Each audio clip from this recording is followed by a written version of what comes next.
The diplomatic cruiser Athena 9 entered the atmosphere of Velker Prime like a silver tooth cutting into coal. Volcanic clouds rolled across the sky, casting everything in red and black hues. The air itself carried a smell of ionized metal and scorched rock. A planet born of violence, perfectly fitting for the Graal Dominion. Commander Selene Ward stood at the viewport, composed, observant.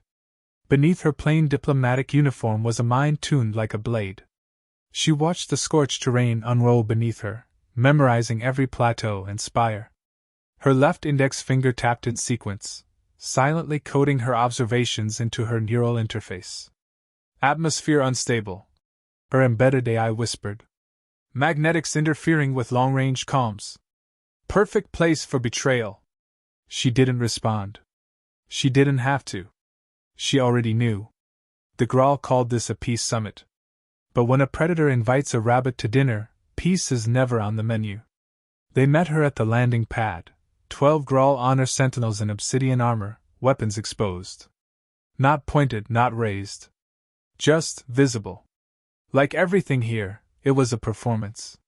The lead sentinel stepped forward, towering over her by nearly 3 feet. A spiked ceremonial collar framed his neck. "You are the Terran representative?" he asked in a voice that rumbled like stone cracking. "Commander Selene Ward," she replied. "I come in the spirit of cooperation." He studied her face, nostrils flaring. Smelling her, perhaps. Testing for fear. She didn't flinch. Not a twitch. He stepped aside. "You will come unarmed." "Of course," she said. They didn't know she was the weapon. The obsidian cord rose from the rock like a fossilized cathedral. No elegance. Just severity. Its halls were wide and hollow, each echoing footstep intentionally designed to make visitors feel small. She walked alone. No entourage. No guards. The Graal believed that strength was proven through isolation. She let them see her as alone. It would serve her well. High Executor Tharkar Vox awaited her in the Hall of Trials. He wore no armor, just a military cloak made of scale thread, dyed in the blood hue of victory. "You are late," he said. "You moved your planetary time cycle forward by 4 hours," she replied evenly. A pause. Then, to her surprise, a low chuckle. "You came prepared." She bowed slightly. "We always do." They dined on charred meats and fermented roots. Selene touched nothing. Vox watched her. "You do not eat. Is it fear of poison?" "I don't eat death as a courtesy." "Ah. Morals. You think that makes you strong?" She smiled faintly. "No. It makes me underestimated." His eyes narrowed, but he said nothing. Instead, he handed her a thick data slate. "Your peace proposal. I will review it." "Good," she said. "But you won't find what you're looking for." He cocked his head. "And what do you think I seek?" She leaned forward. "Weakness." He stared, unblinking. She stared back. That night, in the guest chambers carved from black stone, her AI decrypted the slate's hidden layer. The official proposal was garbage, stall tactics, condescending language. But embedded beneath the formatting layer was an encrypted command structure, Operation Iron Seed. The Graal fleet was set to destroy 3 Terran colonies, a prelude to pacifying Earth's outer ring. Target time, 36 hours. So much for peace. Selene sat in silence. She didn't panic. Didn't transmit a warning, comms were jammed. She didn't run, there was nowhere to go. Instead, she initiated Protocol Mirafall. Psychological warfare, 0 assets required. If she couldn't stop the war, she'd make sure it started with a mistake. The next morning, she requested a cultural tour. Vox granted it. She was shown the Hall of Bones, remnants of species conquered. The Parn, the Draelith, the Kasari. All extinct. A monument to dominance. She asked quiet questions. Were the Parn artists? Did the Draelith have families? The guide scoffed. But the questions lingered. She touched one relic, a preserved Draelith sculpture, and whispered, "So much beauty, silenced by fear. A guard shifted uneasily. Just a twitch. She logged it. At lunch, she requested to dine with junior officers. They hesitated, then agreed. She complimented one's decision during a mock battle. That was brilliant maneuvering, she said. He puffed with pride. Then she whispered, I wonder how your superior felt being shown up. Eyes widened. Uncertainty sparked. By evening, the Graal chain of command had begun, vibrating. Barely visible. But real. In her quarters, Selene activated a silent burst ping. It wouldn't breach planetary comm shields, but it would echo into the magnetic fields. A Terran listening buoy might catch it. Might. Until then, she needed more time. She set a timer, 22 hours to sabotage a war. She stood before the mirror, rolled back her sleeves, and tapped a finger twice to open her internal tactical HUD. Let's see how the Apex handles asymmetry, she muttered. Because war was coming. But not the one the Graal expected. The Grand Hall of Strategy was not designed for diplomacy. Its domed ceiling flickered with tactical simulations, each one a battlefield carved from data and blood. Selene stood at its center, surrounded by the Graal elite, commanders bred in war, armored in pride. She wore a single neutral gray sash. No rank insignia. No show of strength. That was the trap. Executor Vox loomed before her, fingers interlocked behind his back. The walls pulsed with projections of previous Graal victories, sweeping arcs of conquest, brute force domination. His voice thundered. Humanity has potential. But no clarity. You build cities while others build war. You cannot survive both. Selene replied calm and low. We survived each other. That makes us inevitable. The silence after her words wasn't respect, it was confusion. The Graal had no response protocol for unpredictability. Perfect. Later, in the barracks ring, she asked to observe a training simulation. Vox agreed. Graal cadets flooded the field, precision, strength, aggression. It was theater. But she watched the margins, the hesitation in younger soldiers, the side glances during failed maneuvers. After the exercise, Selene stepped onto the field. Her presence stirred annoyance. She was unarmored, uninvited. She pointed to a young lieutenant. You shifted formation too early. You forced your left flank to expose itself to predictive fire. The lieutenant bristled. We do not accept instruction from prey. Selene looked to the others. Do you accept results? No answer. She continued. You fight assuming superiority. You simulate only strength. But humans train failure. We study loss until it becomes a weapon. The lieutenant laughed, short, guttural. You admit your weakness. No, she said. I repurpose it. She left the field without waiting for permission. Behind her, two Graal captains argued over the correct maneuver path. Exactly as planned? That night, she sent a coded echo through the planetary defense network. A misdirected diagnostics signal embedded with an old Terran nursery rhyme, looped in sonar. If Terran command was listening, they'd hear the second verse and know she was compromised, but still operational. She had no way of knowing if it got through. She moved forward anyway. At dawn, Executor Vox summoned her alone. His voice was flatter now. Less theatrical. You disturb my house, Commander. I see cracks in my officers. Maybe they were already there, she said. You act with impunity. I act with intent. He slammed his fist into the stone console beside him. Cracks spidered across it. I granted you audience. Do not mistake that for acceptance. Selene stepped closer. You've mistaken survival for supremacy for so long, you can't tell the difference anymore. Vox bared his fangs. Your arrogance will see Earth burned. Perhaps, she replied. But not by your hand. Selene moved quickly. Using her diplomatic clearance, she accessed the War Room archives, claiming historical review for peace context.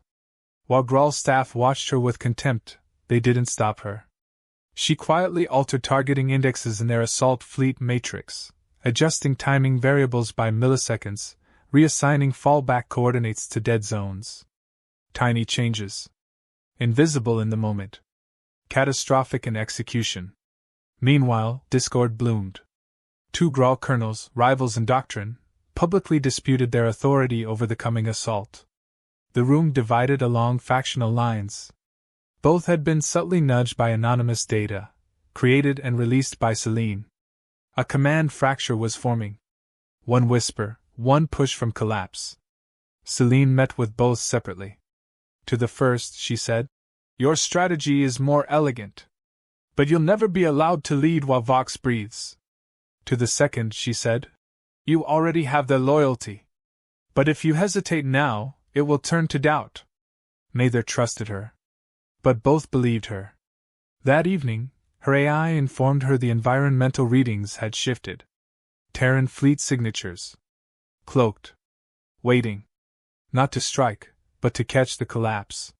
Selene stood on a balcony overlooking the city's central magma trench. Below, steam hissed in volcanic rhythm. She whispered, "This is the part where apex predators forget their prey too." The Graal fleet launched early. Vox, suspecting internal disloyalty, accelerated the timeline by 6 hours, cutting out several confirmation checks. The command matrix, still seated with Selene's delays and targeting chaos, splintered immediately. Weapons failed to lock. Ships misread coordinates. Some jumped into asteroid fields. Others into their own carriers' exhaust trails. Across Velker, alarms blared. Vox stormed into the command center. Screens flickered with failure. His senior staff screamed orders. None aligned. And the Terran fleet? Still silent. Still watching. Until the first Graal dreadnought lost propulsion and spun into a planetary ring, unassisted.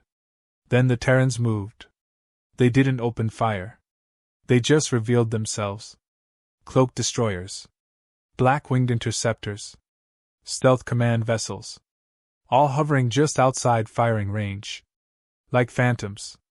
Vox whispered, "Where is the attack?" Selene's voice came from behind him.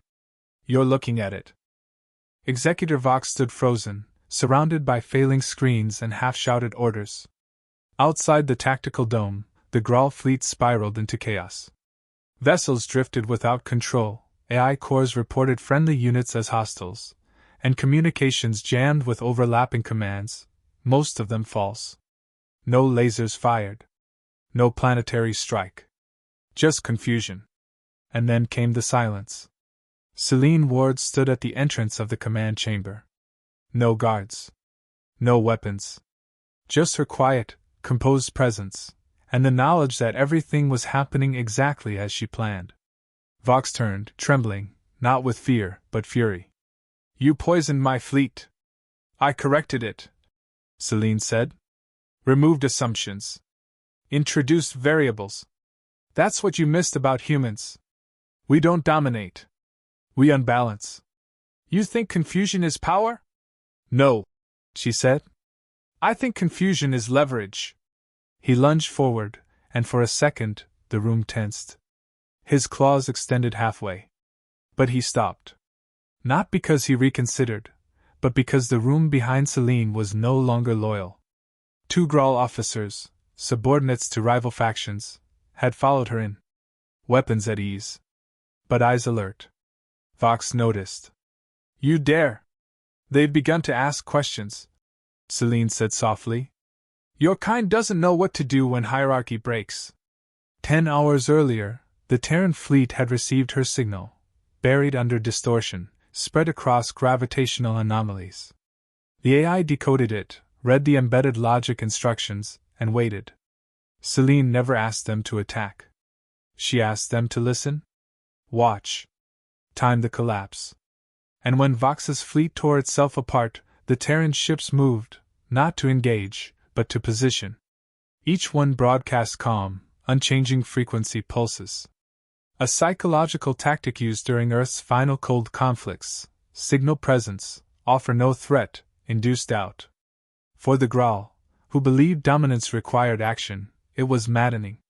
"Why?" Vox growled. "Why not strike? Why this mockery?" Selene stepped forward. Because this wasn't about killing you. It was about making you irrelevant. You'll never rule us. We don't need to, she said. We just made your enemies realize you can be beaten. Now they'll handle the rest. He staggered. His body, still massive, trembled with a strange energy, disbelief.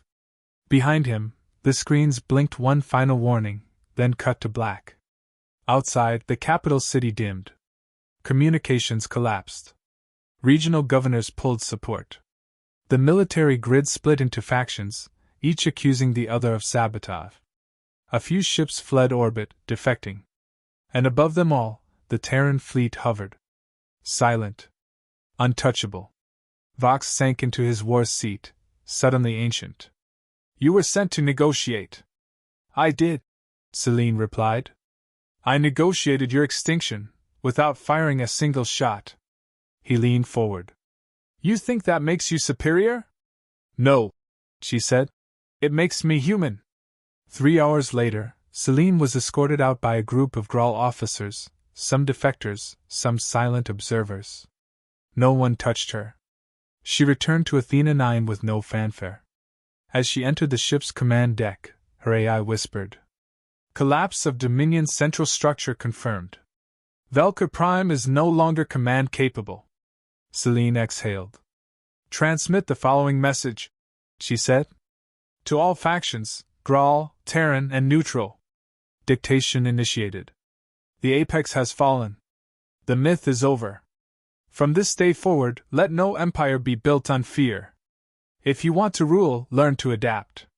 Or be forgotten. Back on Earth, weeks later, Selene stood in the observation dome over the Pacific Arc below, children trained in zero-gravity chambers, running coordination drills, logic puzzles, team recon. One girl floated alone, solving a dynamic chess simulation against 4 virtual opponents. Selene smiled. The girl didn't know how close her future had come to burning. That was good. The best victories left no ash. Her AI chimed in. Reports from Velker, new provisional council forming. Resistance minimal. Civilian release successful.